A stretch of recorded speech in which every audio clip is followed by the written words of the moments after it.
124 trillion, 186 billion, 200 million.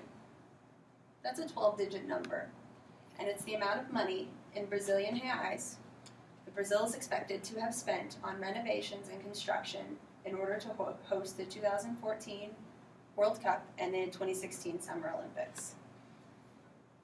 Now, that's a lot of money to me, and it seems like an awful lot of money for a country like Brazil to be spending, a developing country with a lot of income inequality and a lot of discrimination.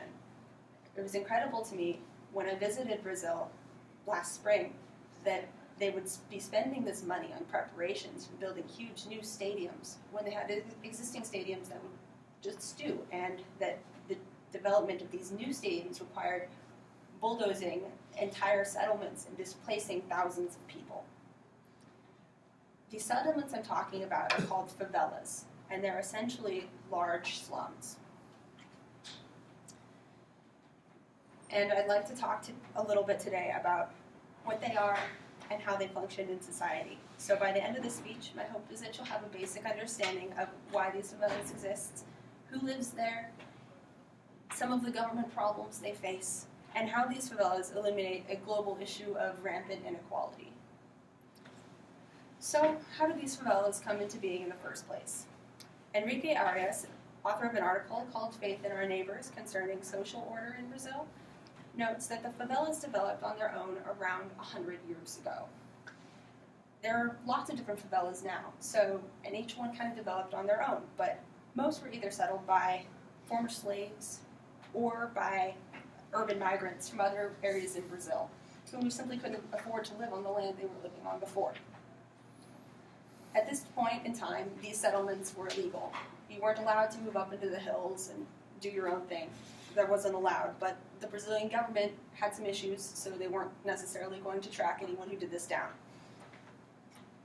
As time progressed, distinct features in these favelas developed, and they all today have some similar characteristics, such as most of these inhabitants were desperately poor. And since these places were illegal, they became kind of places for criminals and other sorts of miscreants to go and avoid government scrutiny. Now fast forward to the beginning of the 21st century, and we have a non-government organization called CAPCOM, who says that more than 1,000 favelas exist today in the city of Rio de Janeiro alone, with nearly 2 million inhabitants. That's almost a quarter of the population of the city. So we have a quarter of the population of Rio de Janeiro living below the poverty line in these places. So though the decades have passed from the beginning of these favelas to now, the people who live in these favelas are still largely the same. The people are still impoverished. The people who work, who have jobs in these places, have low-level, entry-level, low-paying jobs with long hours. As noted by Joshua Hammer from the Smithsonian, nowhere are the inequalities in Brazilian society starker. The country of Brazil as a whole has a population that's 51% non-white. But in the favelas, the population is 67% black. So there's quite a bit of racial inequality tied in with this economic inequality. In more urban areas, better well-off areas, there are 7% non-white people. So there's quite a pronounced difference there. Additionally, these settlements are still illegal. They have to steal electricity from the government to get by. So that's what this entire tangle is. It's them tapping electricity from the main power grids. And additionally, they don't own the land they live on. It's still owned by the government.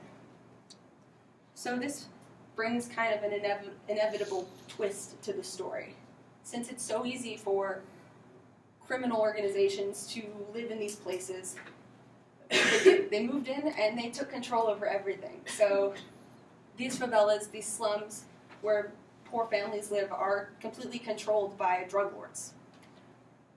There are frequent confrontations between rival groups for control over these favelas, and they're often really, really violent. And additionally, now that we have problems with different competing drug organizations, the police have come in and are frequently in conflict with these drug kingpins. So given all these facts about these people who call these favelas home and the difficult conditions they live in and endure on a daily basis, it's kind of understandable how they could be exploited. But can you believe that their own government is doing this to them willingly, knowingly, and continuously? It began in 2008 when Brazil was awarded the 2014 World Cup. Teresa Williamson, editor-in-chief of a site called RioUnwatch.org, said that when Rio got the Olympics, the people in the favelas could feel change. There was a strong sense of hope across all economic brackets, but in 2013 the mask fell away and then we knew it was all a facade. The government saw favelas as dangerous to the tourism industry and wanted to clean up the problem, get rid of the drug kingpins, that sort of thing. So they set up these things called pacifying police units, or UPPs. Essentially, they bring in a large group of policemen, set them up in a building, and give them free reign over the favela. To quote Alexandre Mendes, author of Between Shocks and Finance, the police's unit's occupation of favela territories have been sustained by a discourse of the state that emphasizes retaking control of urban space from drug traffickers. So essentially, by maintaining a police presence in these favelas, the drug traffickers can hopefully be kept out and social and economic programs can be implemented. However, as soon as the UPP came in, they started a big violent uprising, normally killed whoever was in control of the favela, turned things upside down, and implemented social programs. But the funding for the social programs ran out after 2 or 3 weeks. So the people of the favelas were left with a lot of empty promises, no economic development, and now they have the UPP instead of the drug kingpins. And furthermore, the UPP assumed a lot of authority. People were getting hurt. Author Ben Arpengles notes that in his research, only 1 to 3% of people who live in favelas are involved in criminal activities. That means we have 97 to 99% innocent people. And things often get ugly with the UPP, mostly because of discrimination issues and class inequality a lot.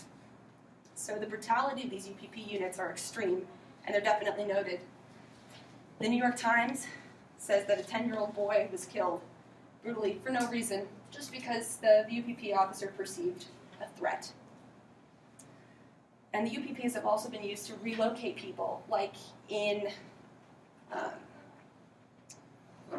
story I told you earlier, move people out of their homes with no compensation to build new stadiums. So why do we care what happened? Why do we care about what happens to these people? We know the favelas have been around for a long time, and the destitute call them home. They used to be controlled by drug lords, although that's changing. But in an attempt to reform them, the government is using extreme violence. Should we really be okay with rewarding countries for endangering their marginalized populations by allowing them to host things like the Olympics and the World Cup? For me, the answer is a resounding no. It's maybe not cause to boycott watching the Olympics, but it's something to think about while watching that soccer match in the big, beautiful new $2 billion soccer stadium.